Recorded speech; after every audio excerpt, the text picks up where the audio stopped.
فإننا نعلم أن الذين شربوا الخمر وتعاطوا الفواحش في زمان رسول الله والصحابة ما كانوا يحجرون بالكلية. Эми пайгамбардын учурунда кандай эле дейт. Зина кылган, арак ичкендер да болгон пайгамбардын учурунда.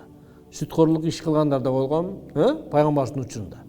Эми сахабалар алар менен кандай мамиле кылган дейт. Ар кандай болгон дейт. Кээ бирлери сүйлөшпөй, саламдашпай койгон дейт.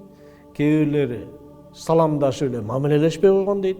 Кээ бирлери эмне кылган? Саламдашып, жардам берип, мамиледе жүргөн дейт. Ар кимдин өзүнүн абалына жараша ар кандай мамиле жүрүп кеткен дейт.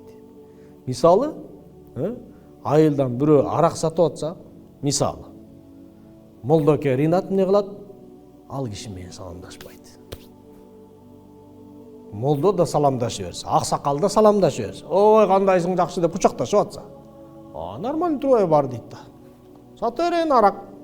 Ичкен өзүн баш иштебесе эмне кылайын, аялы менен бычакташып, урушуп, талак берип, ажырашып атса, балдар жетим калып атса, өзүнүн башын иштетпейби деп коет да. Туурабы? Бирок сенин арагың менен барып атат да. Уммул хабаис дейт да. Бүт жамандыктын энеси туй турган арак. Молдоке саламдашпайт. Айылдын сот аксакалдары саламдашпаш керек. Алар кайра чогуу туруп ичип атпай алар менен. Сот аксакал деген бизде эмне кереги бар, муну билбейм. Иштебесе. Президенттин буйругу чыкты, колдосун.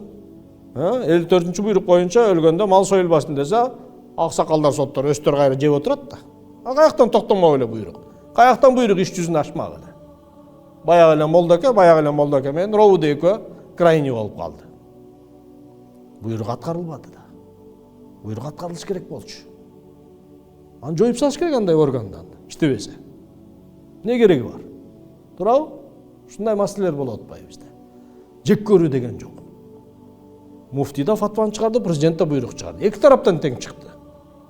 Амирлер, башчылар. Указ чыгып атат. Курсак важнее, видите ли.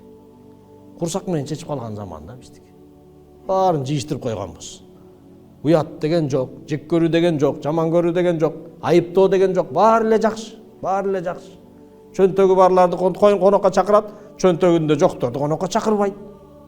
Тууган болсо да, классташ болсо да чакырбаган заман болуп калган. Эмне деген заман келди? Каякта үрп адат сүйлөйсүңөр анан кийин деген маселе.